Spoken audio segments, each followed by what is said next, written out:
বাংলাদেশ জামায়াতে ইসলামীর আমির ড শফিকুর রহমানের ওপেন হার্ট সার্জারি সম্পন্ন হয়েছে বলে জানিয়েছেন ড জাহাঙ্গীর কবির। শনিবার ২ আগস্ট ১২:৩০টার দিকে রাজধানীর একটি বেসরকারি হাসপাতালে তার অস্ত্রোপচার সম্পন্ন হয়। জামায়াতে ইসলামীর কেন্দ্রীয় নেতা ও ঢাকা ১৭ আসনের জামায়াত মনোনীত সংসদ সদস্য প্রার্থী ড এস এম খালিদুজ্জামান কালোবেলাকে বলেন, সবার দোয়ায় আমিরে জামায়াতের ওপেন হার্ট সার্জারি ভালোভাবে সম্পন্ন হয়েছে। তার ৪টি আর্টারিতে ব্লক সরানো হয়েছে। বর্তমানে তিনি কার্ডিয়াক আইসিইউতে পর্যবেক্ষণে রয়েছে। কার্ডিয়াক সার্জন জাহাঙ্গীর কবিরের নেতৃত্বে ৭ সদস্যের একটি চিকিৎসক প্রতিনিধি দল অংশগ্রহণ করে।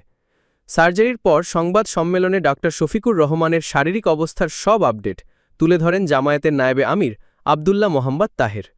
তিনি বলেন, ড শফিকুর রহমানের ওপেন হার্ট সার্জারি সুষ্ঠুভাবে সম্পন্ন হয়েছে এবং তিনি সুস্থ রয়েছেন। এই মুহূর্তে তিনি নিবিড় পর্যবেক্ষণে রয়েছেন। তার জন্য দেশবাসীর কাছে দোয়া চাই।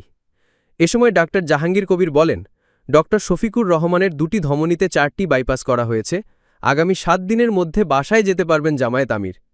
তিনি আরও বলেন, আগামী ৩ দিনের মধ্যে আইসিইউ থেকে কেবিনে ট্রান্সফার করা হবে তাকে। এছাড়া আগামী ৩ সপ্তাহের মধ্যে রাজনৈতিক মাঠে ফিরতে পারবেন জামায়াত আমির। এর আগে শনিবার ১৯ জুলাই রাজধানীর সুহরাওয়ার্দী উদ্যানে আয়োজিত জাতীয় সমাবেশে কথা বলতে গিয়ে অসুস্থ হয়ে যান তিনি। এরপরই ড শফিকুর রহমানের হার্টে ৫ থেকে ৬টি ব্লক ধরা পড়েছে। এর মধ্যে ৩টি আর্টারির প্রায় ৮৫% ব্লক,